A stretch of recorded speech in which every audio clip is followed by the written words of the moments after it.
Alright, so I'd like to look at parabola equations and just running through the basics of how to use our graphics calculators to plot them and draw our graphs easily. So some of you guys might be able to do this by hand just by looking at the equation and noticing the information there, but just to go through how we actually use our graphics for the more complicated ones. From your main menu, which you can get to by always hitting your menu key, you're going to want to find the one that says table. Now this version of the graphics is slightly different than the one we use in class, but look for the option for table, and once you find it, hit your execute button. Now you may or may not have an equation in there already, and that's okay, but a few things that I want to warn you of. Every time you go into table, I want you to make sure that you see y1, y2, y3, etc. because sometimes that gets swapped around by accident and people might end up in a different format where you see things like y1 and x and all sorts of different things are in there, and it gets a bit ugly, and you'll have issues with that. So make sure that it's set to y equals, and you'll see that as y1, y2, y3, etc. And again, to fix that, you go into type and hit the y equals. So now that you've got that in there, if you see an equation, you can scroll up and down between them and just hit delete to clear the function. And to type, you just start typing in immediately. But we want to type in just the part of the equation that is after the equal sign. So that's the part we put in. So here I see bracket x plus 4 bracket x minus 2 bracket. And a few things to point out here as well. You'll notice that I'm using the x, that's this button right under the red one. It's x, theta, or t. That's the only button you should be typing when you're entering an equation. No matter what the variable tells you on the piece of paper, that's the button you're going to use to enter that value, to enter any variable that you have. Don't use the x's or y's given to you down here. Don't try to find a p or a q down here. Just use that one. So always use that one. And once you've got your function, your formula entered there, just hit your blue button. And now we see we have a couple options here. So if we take a look, what we're trying to get here is actually a table of values to help us plot. So if you go to F6 to table, you'll see it's generated a bunch of points in here for you, and we can just use these to plot points on the graph. Now, one thing to notice here is that I've got some numbers here starting at -5, and as you scroll down it goes all the way up to 5. So in this case, that's probably okay for us, but I don't need to put in every single point because that's going to be a little bit redundant. One thing that you can do here is just look for key ones that are important. The ones that are important are when y equals 0, and also when x equals 0, and we see y equals 0 again there, and looking for our min and max are also important. So let's just put a few of these on and see what happens. Remember, these are like coordinate points, so something like -4, 0 as a coordinate point. So if I go to -4 on x, and at 0 I can draw on a point. Scrolling down, I could do every single one of these, but I might not need that many. One thing I'm noticing here is that the values are getting more and more negative, -5, -8, -9. So if I do -3, just for the fun of it, and -5, that gets me this point here. And I'm going to skip ahead and look at this one. Notice how it goes from -8 to -9 and then back to -8. Remember, a parabola is kind of like a U shape, and so that's telling me the bottom. I've hit as low as I'll possibly go, and I'm going back up again.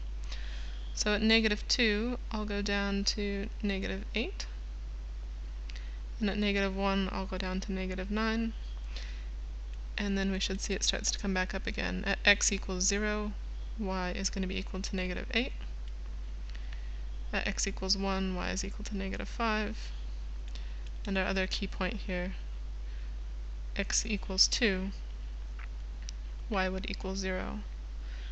So that gives us the basic shape.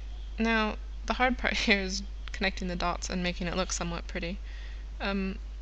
Forgive me, it's very hard to draw on the tablet for these things, but you should get something that looks sort of like this. Try not to make it pointy, and try to connect the dots in as best you can. Might not be perfect, but it gets the idea across. So again, that's going through and plotting it. And one thing I want to show you here is a trick. If you can use the values for the table to plot it directly, but another trick that the calculator can use here is this button here called G-con. That's for G continuous. And if you hit that, you'll notice that it actually shows you a graph. So it gives you an idea of what the shape is supposed to look like. And sometimes that will come up and not look quite right. So you want to hit zoom and then go to auto. Zoom, auto. And that will just fit it into the right position, because it might be the case that maybe your graph looks like that at the start. You can't see anything. It's not helpful. So just hit zoom, auto, and it will show you kind of the whole graph again. And the next trick here is that it might be easier for you to read off of this where the points go, but if you hit this button for trace, see that cross there? That's telling me the point there is -5 and 7. So I could go here to -5 and 7 and put in another point and continue that up. And if I want to get to the next point, I can just arrow over -4 and 0. I've already got that one. -3 and 5, I've got that one. And you notice here I'm getting too low, I can't actually see what's happening. So if you exit to go backwards, gplot again, just scroll yourself down a little bit. Using these arrows you can move the graph around. So if I scroll myself down, go back to trace, I can kind of pick off points that I think are important to graph and going back through. So trace can help you figure those ones out. So in here, just some key features for us. We talk about key features for parabolas. We're going to talk about the vertex, which is your min or your max, and you'll notice this one here was easy to spot. That's actually at the point -1, -9. And our x-intercepts, where we cross the x-axis, we found those ones to be at the point -4 and 0, and at the point 2 and 0. And our y-intercept, where we cross the y-axis, that was at 0, -8. So those would be key features. And just looking at one more problem here, just because sometimes there's some tricks to it. Let's look at this one. Here I've given you the height of a bridge that can be modeled by the following equation. H is the height in meters and d is the distance from the left-hand side. So here's this equation. Let's go ahead and put that in so we can plot this. So if I exit to go backwards and exit one more time to go backwards, I can see that equation's there. Just arrow up, and you can delete it or you can just type straight over it. So I'm going to go -0.2. I know that says D, but remember I told you only use this button here. So in my calculator I'll put, using the button below the alpha, below the red one, I'll use the X there, bracket X minus 26, bracket. Press execute, and here I'm going to go to table, and you'll notice right away I'm getting these numbers that are kind of ugly and maybe not that helpful. So one thing that we can use here as a trick is using the set values. So if you use the graph they've given you to actually plot onto, that can be a big hint, because we're expecting the parabola should show up somewhere in that plot. So if I go to set, that will tell me where I want to start my x and where I'd like to finish my x. So let's try from 0 to, let's just say 30, because we want to go past 25. So we'll go start at 0 and give me values all the way to 30. And then the next thing is, do I want to go up in steps of 1? So get a point for every single one of these, or maybe values in between might be helpful as well. So let's just try 1 and see how it looks. And the reason I'm going to stick with 1 is just because this is actually broken up in 1s. I could try 5s, but I'll leave it at 1 just in case. And now we go to table. So first point that's easy to put on, 0, 0. Next point that would be easy on would be 1, 5. And let's see, how is the scale going up? I've got 10 there, and I'm not sure. What if I go in 2s? 2, 4, 6, 8? Nope, not quite right. What if I go in, well, it's going to be that halfway between 0 and 10 is going to be a 5. So I know that's true. So this has to be a 2.5. And again, I could do that by saying 10 divided by 4. That would give me how many each of those is worth. So the next point that I had here was 1, 5, so I'm going to go over 1 and up 5, and I can put in a point. And these other ones are getting a bit complex to plot. Again, you don't have to do every single one. So we can scroll through here. They keep getting bigger. At 5 and 21, and 6 and 24. So at 5 and 21, remember these go up in 0.25, so 21 would be somewhere like here. And 6 and 24 would be, you know, something like this. And keep going, noticing the numbers are still getting bigger.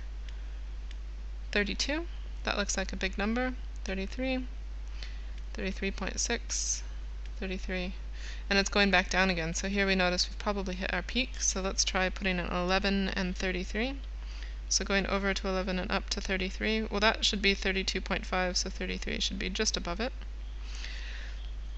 And I've got 33.8 as my maximum here that I can see at 13, so go over to 13, 11, 12, 13, and let's go up to roughly almost 34. So if that's 30, 32.5, that would be 35. 34 is going to be right there. And on this scale, you can't get it perfect, so you just have to kind of approximate.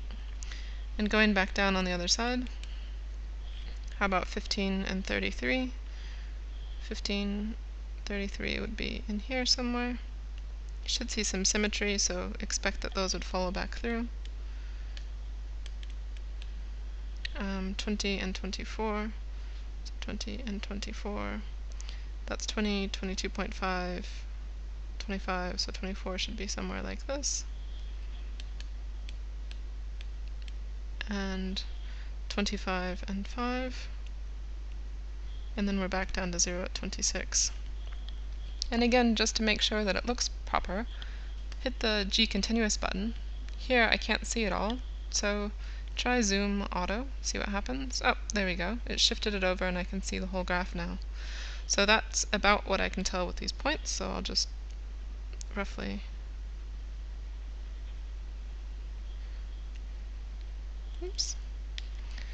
trace it in. So there we go. Key features here would be a maximum and the two intercepts, but I'll show you how to find that information more precisely in the next video. So again, if you need to go backwards, always use your exit. The G-con will show you a pretty picture. Use your zoom auto if you need to get the graph in the right spot. And don't forget about set, which allows you to change the values to match the graph they've given you, give you kind of reasonable numbers that you need.